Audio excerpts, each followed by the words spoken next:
Assalamualaikum warahmatullahi wabarakatuh. Pada kesempatan kali ini kita akan belajar tentang sejarah Indonesia, di mana pada video kali ini kita masih akan membahas pada bab 1, yaitu sejarah sebagai ilmu, dengan materi kali ini yaitu perspektif atau berpikir dalam sejarah. Perspektif sejarah digunakan untuk memahami proses kehidupan manusia, di mana dalam sejarah ada beberapa konsep dalam berpikir dengan perspektif sejarah. Mari kita bahas bersama-sama dalam konsep yang pertama. Konsep yang pertama dalam sejarah yaitu konsep kronologis, di mana pada video pertama kita telah belajar tentang unsur-unsur dalam sejarah yang tidak terlepas dari 3 hal, yaitu manusia, ruang, dan waktu. Di mana ketiga unsur tersebutlah yang nantinya akan membentuk suatu peristiwa, dan peristiwa tersebut dapat dijadikan sebagai sejarah untuk bangsa Indonesia. Ketika urutan-urutan waktu itu disusun berdasarkan tanggal kejadiannya, itulah yang disebut dengan kronologis. Berdasarkan Kamus Besar Bahasa Indonesia, kronologi ini berarti urutan waktu dari sejumlah peristiwa atau kejadian. Karena apabila ada urutan peristiwa yang tidak tersusun atau melompat-lompat, menyalahi aturan waktu, tulisan tersebut menjadi anakronis. Anakronis dalam sejarah artinya adalah penempatan tokoh, peristiwa, dan objek sejarah yang tidak sesuai dengan urutan waktunya. Jika suatu peristiwa sejarah tidak disusun secara berurutan, maka akan sulit membandingkan peristiwa sejarah di tempat lain dalam waktu yang sama. Apabila kamu menyusun peristiwa yang kamu alami selama seminggu berdasarkan urutan waktu yang tepat, berarti kamu sebenarnya telah menerapkan konsep kronologis.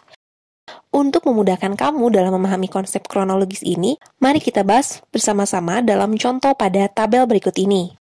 Di sini bisa kita lihat terdapat tabel kronologis, yaitu peristiwa kemerdekaan Indonesia yang dimulai dari tanggal 1 Maret 1945, 2 hari kemudian tanggal 9 Agustus tahun 1945, pasukan sekutu kembali lagi membom kota Nagasaki di Jepang. Kemudian tanggal 10 Agustus tahun 1945, Sultan Syahrir mendengarkan siaran radio bahwa Jepang itu telah menyerah kepada sekutu, dan berturut-turut sesuai dengan urutan kejadiannya, hingga akhirnya sampailah pada tanggal 17 Agustus tahun 1945, Soekarno dan Muhammad Hatta memproklamasikan kemerdekaan bangsa Indonesia. Itulah yang disebut dengan urutan waktu. Kejadian awal peristiwa tersebut terjadi. Konsep kronologis ini merupakan konsep yang penting dalam sejarah karena dengan adanya kronologis maka kita lebih mengetahui dan lebih dapat memahami kehidupan atau peristiwa yang pernah terjadi pada masa lalu sesuai dengan urutan atau kapan kejadian tersebut berlangsung. Kemudian yang kedua adalah konsep diakronik. Dalam sejarah ternyata terdapat sebuah konsep yang dinamakan dengan konsep diakronik, di mana diakronik ini berasal dari bahasa Yunani yang terdiri atas 2 kata, yaitu dia dan kronos. Dia artinya melintas, dan kronos artinya adalah perjalanan waktu. Sesuai dengan konsep diakronik, bahwa setiap peristiwa ini berkembang berdasarkan perjalanan waktu. Jadi intinya, dalam konsep diakronik ini, cara berpikir sejarah lebih kepada kapan si peristiwa tersebut berlangsung. Di mana sebelumnya juga pernah kita bahas dalam waktu terdapat pengulangan, perkembangan, perubahan, dan lain-lain.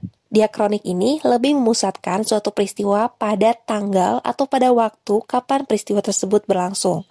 Kita ambil contoh, suatu peristiwa proklamasi kemerdekaan Indonesia pada tanggal 17 Agustus tahun 1945 yang dibacakan proklamasi oleh Soekarno-Hatta di Jalan Pegangsaan Timur nomor 56. Dalam peristiwa tersebut terdapat konsep diakronik, di mana konsep diakronik ini lebih terpusat kepada kapan peristiwa tersebut berlangsung, sehingga bisa kita simpulkan bahwa peristiwa proklamasi kemerdekaan berlangsung pada tanggal 17 Agustus tahun 1945. Itu merupakan konsep diakronik dalam suatu peristiwa sejarah. Dan dalam konsep diakronik ini, suatu peristiwa dapat mengalami pengulangan, perkembangan, ataupun perubahan. Dan bisa juga peristiwa tersebut mengalami kesinambungan.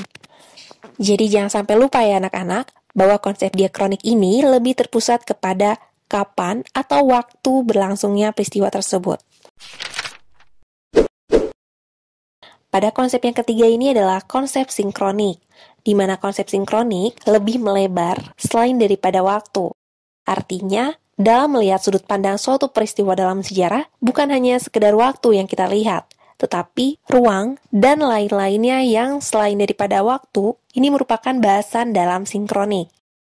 Contoh, pada peristiwa proklamasi tadi, sudah disebutkan konsep diakroniknya yaitu kapan berlangsungnya peristiwa proklamasi, 17 Agustus tahun 1945. Sementara jika kita melihat dalam konsep sinkronik, di situ bisa kita lihat selain hal-hal yang berkaitan selain daripada waktu. Contoh, siapa saja tokoh dalam peristiwa tersebut, kemudian di mana peristiwa tersebut berlangsung, ataupun nilai-nilai apa saja yang dapat kita ambil dari peristiwa proklamasi.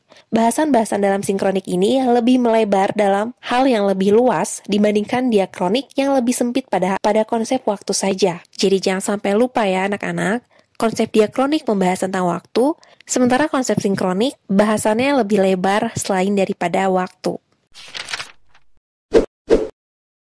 Kemudian yang selanjutnya adalah konsep kausalitas, atau disebut juga dengan konsep sebab akibat, di mana menurut sejarawan bahwa suatu peristiwa yang terjadi itu pasti ada penyebab dan akan menimbulkan akibat.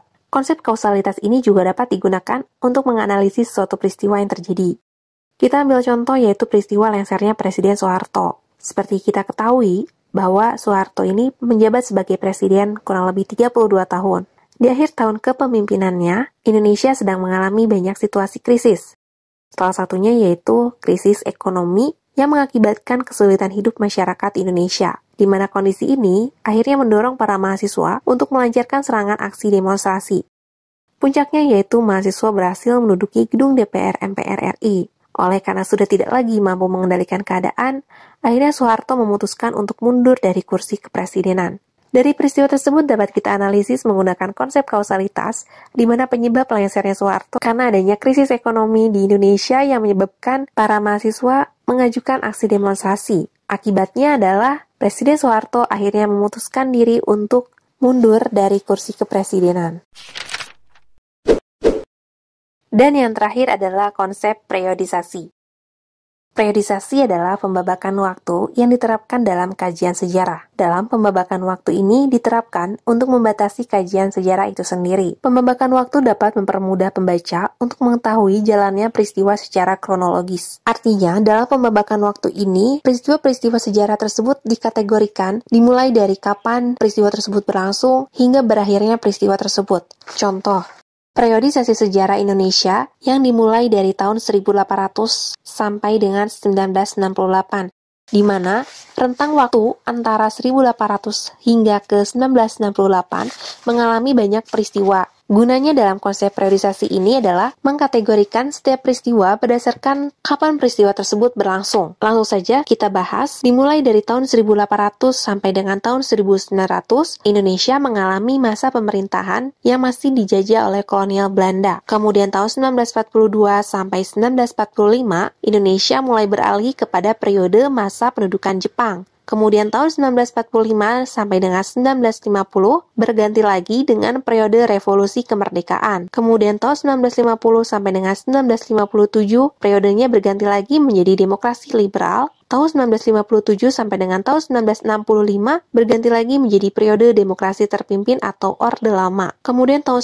1965 sampai dengan 1967 terjadi masa transisi dari Orde Lama menuju ke Orde Baru. Sampai akhirnya tahun 1967 sampai dengan tahun 1968, Indonesia mengalami periode Orde Baru. Itulah tadi pembabakan waktu atau periodisasi dalam sejarah di Indonesia. Jadi kesimpulannya, konsep periodisasi ini merupakan konsep yang berguna untuk mengkelompokkan peristiwa berdasarkan tahun awal kejadian hingga berakhirnya periode tersebut. Itu tadi merupakan 5 konsep cara berpikir dalam sejarah.